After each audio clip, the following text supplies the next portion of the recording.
In case you guys aren't aware, I did a video last year about my ranking of ICP's Joker card series. Well, the first deck anyway. The reason I only stick to the first deck was because I thought it would be unfair since the second deck of Joker's cards hadn't finished as of now, and also admittedly because of the fact that I didn't have a CD for the Mighty Death Pop at the time, and I typically make it a rule for myself that I have to get a CD of an album before I listen to it. However, I decided to say fuck it and make a revised list of ICP's Joker cards, now with the cards from the second deck. Before I begin, however, I do want to state that I don't hate any of the Joker's cards, so even if they are ranked low, I still listen to them. This is just going from my least favorite to my most favorite. And of course, this is just my opinion, and if you disagree, that's all fine. Feel free to give your ranking in the comment section. This is just, my personal thing. With all that said, let's begin.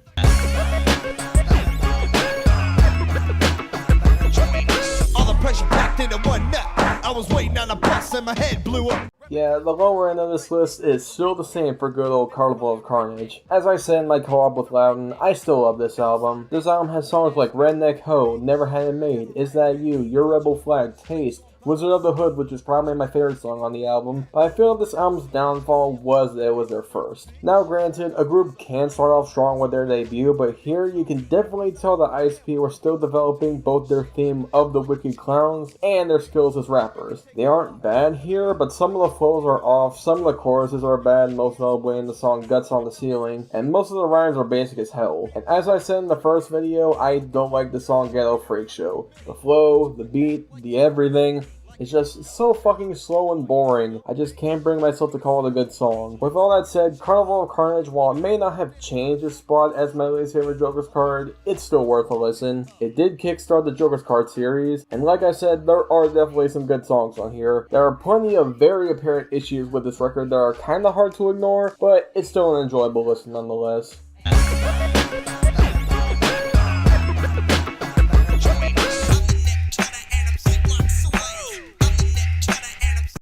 I actually got a comment from someone on my first video a while back that basically said that based on the order of how I ranked the cards, that I thought they got better over time with the exception of Hell's Pit, which, don't worry, we'll get to that later. I actually responded to them by saying that I'd probably change a few things nowadays, which was true as you'll see, but I also said that I'd put Ringmaster higher, which was not true. As much as I do love Ringmaster, and trust me, I do love it as an album, I don't think it should be higher on this ranking, and the main reason for that is because, at least in my opinion, there's quite a bit of filler on the album, either because the songs don't really serve that much purpose, i.e. further maggots and get off me dog, don't really amount to much, i.e. Ringmaster's Word, or just last longer than they really need to, i.e. Wax Museum, Murder Go Round, and Mr. Johnson's Head, especially with Wax Museum. It's the opening track, and yet it's 5 fucking minutes. Yeah, you gotta admit that's too long for an intro. Now, if it was an actual song, then I wouldn't mind the length, but it really isn't. It's just a skit about the Joker's cards, followed by a looping beat, which admittedly is really good with ICP shouting over it. Yeah, I don't think that warrants this song being 5 fucking minutes. Regardless of all that, however, I still love Ringmaster. This record has Mr. Johnson's Head, Wagon Wagon, Chicken Hunt, Love Song, My Funhouse, House of Mirrors, and despite this song being stupid as all fuck,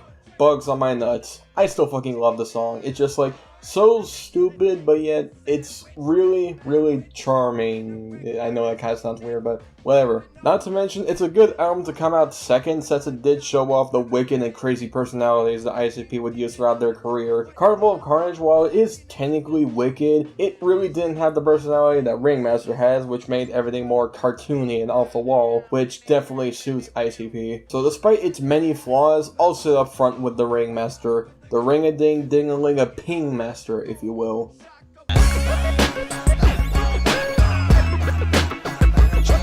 Outside, trying to stop a Seville, but they just left and almost killed me.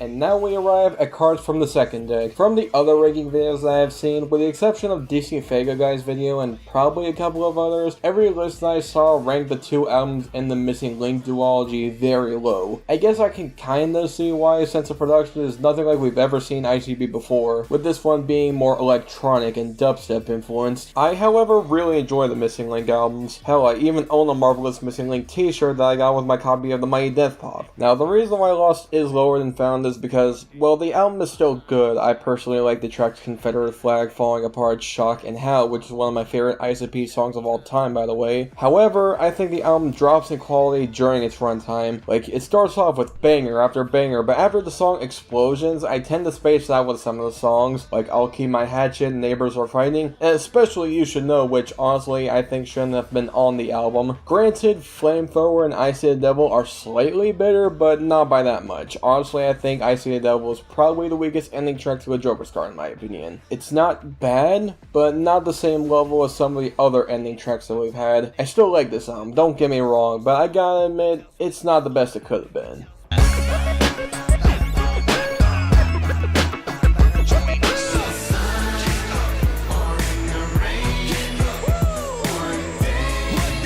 And right after that, we got the second part of the missing link, Thing Found. Yeah, I find this album to be the better of the two. Now, I assume that this is a record that most Juggalos fucking hated back in the day, since some of the songs on here are positive and uplifting songs that no one would think that ICP would ever fucking make. Songs like Okay, The World Is Yours, and Time are very uplifting songs that you'd never expect to hear from the same guys who made songs like 12 or Chicken Huntin'. However, despite the fact that this is a record that is mostly positive, I say mostly because there are some songs that most people would consider the wicked shit.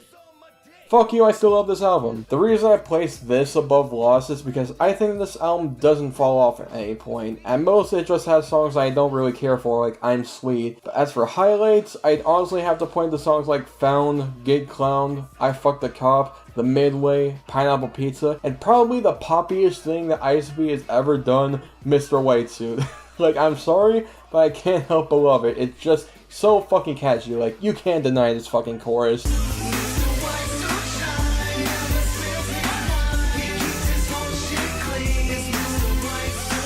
Not to mention, the positivity in this album is actually really uplifting, and if you're in a bad mood, I'd say give it a spin. Overall, I like Found, just not enough for it to be higher.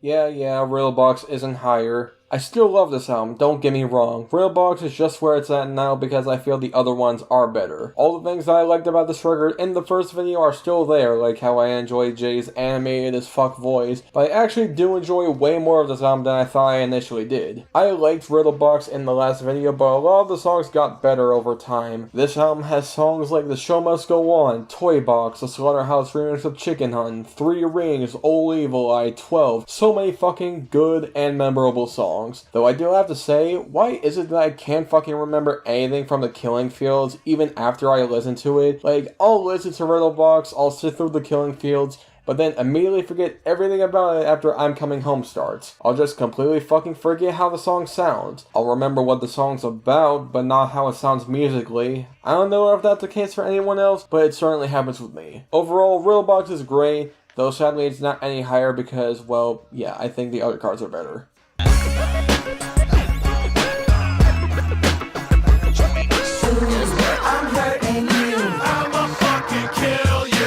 So remember when I made a review of this album? More specifically, do you remember the part where I said that this album would be between Jekyll Brothers and Shangri-La as my favorite? Well, I may have exaggerated my opinion on it. Don't get me wrong, I still think that this album is an underrated classic, but admittedly, I may have over-exaggerated how much I love this album. It is good, just not enough for it to be that high. But really, I can't deny an album with so many bangers like In Your Face, Vultures, The Bone, Zombie Slide, To Catch a Predator, Juggalo Island, and the title track. I also don't mind the fact that ICP made 3 versions of the album, the 3 versions being blue, green, or red, because the changes that the versions have are very minuscule. The only difference is that the second track and hidden track are different on each edition, but unless you're a collector or you just really want to hear the edition exclusive songs, then you'll really only have to get one, or you can even get the nuclear edition. Point is, regardless of which one you get, you'll enjoy it, even if not every copy has Chop Chop Slide on it. Overall, I still thoroughly enjoy Bang Pow Boom.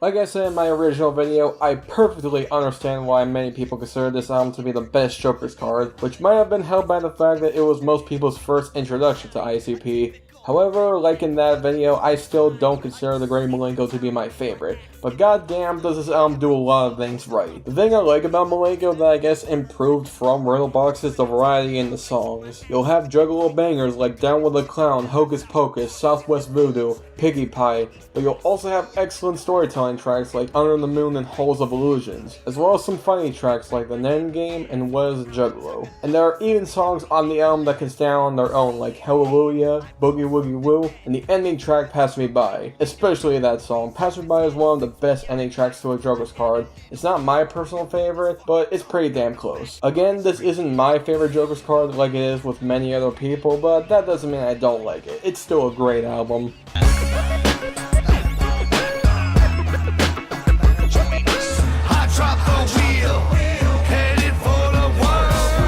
This is the most recent Joker's card that I listened to. Like I said before, one of the reasons I didn't rank the second deck in the first video was because I didn't have the Mighty Death Pop on CD yet. But I ended up getting a copy off of Psychopathic merch, so that's Gucci. I got the black version, so I got Freaky Tales along with it. But as a Joker's card itself, man does this one fucking slap. The absolute variety of songs on this album is really fun to listen to. You'll have songs like Night of the Chainsaw, The Blaster, Hater to Death, Chris Benoit, Bazooka Joey, Scream with Tech 9 and Hobson, Where's God, and that's not even listing them all. I will say though that I do have some problems with this album. First of all, I don't really consider Daisy is all that interesting. It's a good song, but it's kinda slow and it doesn't seem like it was meant to be on the album. I also think that ICP shouldn't have used the basic version of When I'm Clownin' since it's kinda bland as fuck as it is. There is a remix with a guest verse from Danny Brown who absolutely kills it, and honestly, I wish that was on the album instead. However, regardless of my problems with the Mighty Death Pop, I fucking love this album, despite it being my newest in terms of when I listen to it.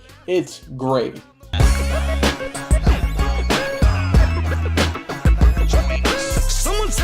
Time when it cost you the quarter. Maybe it still should sorta. It's still some kind of order. Cause it's been. Right here we have the most recent Joker's card that's been released, with this coming out back in 2019, and honestly it's my favorite out of the second deck for sure. My first exposure to this album was with the music video for the song Fury. Not only was the music video great, but I could also just not get enough of the song itself at first because god damn it, Jay and Shaggy's flows are catchy as hell. Yeah, they're just triplet flows, but the way they use it is just like a fucking eargasm. As for the rest of the album, it's filled with absolute bangers like West Verner Avenue, What the Fuck, Game Over, Night of Red Rum, Triplex, Shimmer, among many other great tracks. There are a couple songs I don't really much care for, like Hothead, but I'd still listen to them when I sit through the whole song. Though I don't think that the warning before I Like It Rough was necessary. Like, come on, we don't need a warning for a song like that. Now granted, I Like It Rough is a very sexual and graphic song, but in the previous records we had songs about brutally murdering people and necrophilia. I don't think a song about fucking a bitch while your dick is on fire and choking yourself with her panties is worth having a warning about, but I guess that's just a me thing, and it doesn't take away from the album in any significant way. Furious by Fury is still a good album, that's all I gotta say.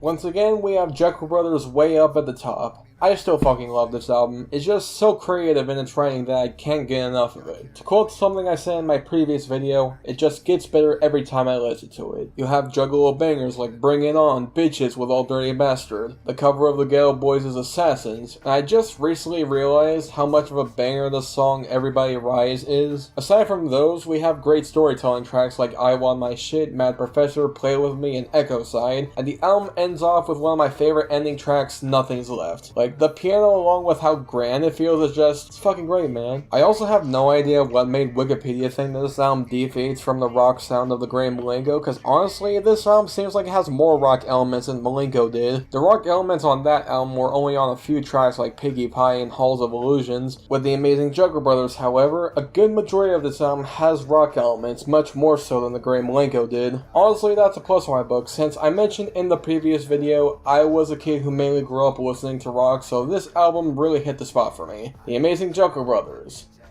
It lives up to its name, what more can I say?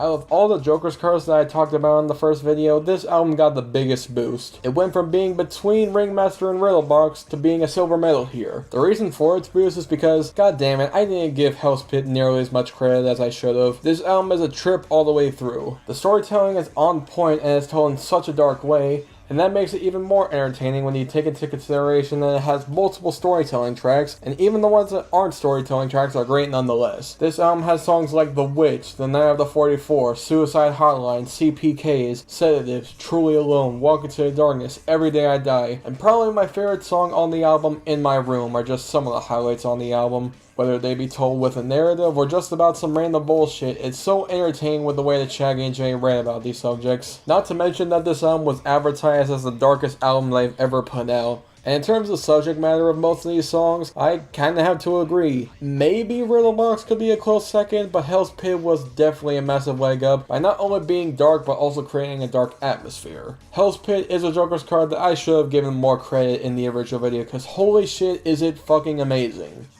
But we still have one more to go.